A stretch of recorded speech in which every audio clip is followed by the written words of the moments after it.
How to change your country on FBS. Hi everyone, welcome back to another video from Trading for Beginners.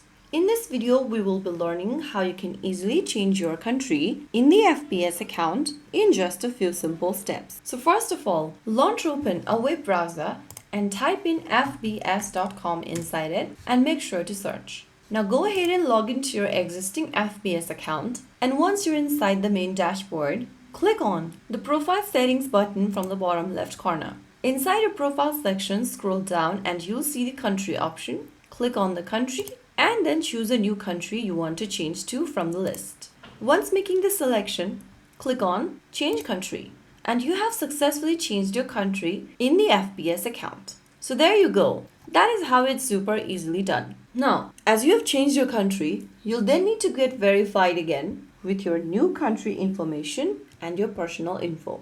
So that is how you can easily change your country on FBS. Remember, you cannot fake your country change. Your country must match ID documents, payment methods, and sometimes FBS might ask you to open a new account instead. So that is how you easily change your country in FBS.